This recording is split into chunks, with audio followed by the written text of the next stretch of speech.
ఇప్పుడు ఎంతసేపు అవుతుంది? దాదాపు ఒక 2 నిమిషాలు కావట్లే. 2 నిమిషాల నుంచి అబ్బబ్బా.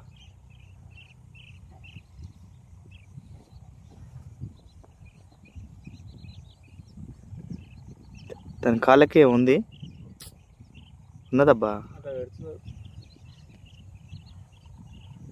వస్తలేదుగా చూడా.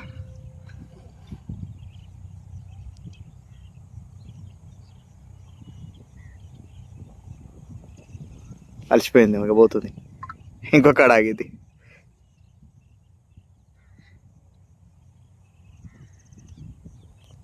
ఈ టైంలో లొకేషన్ భలే ఉంటుందిరా. రైస్ మిల్ మొత్తం చెట్లు కొట్టినట్టు మంచిగా పడుతుంది. కంప చెట్లు మొత్తం కొట్టేసి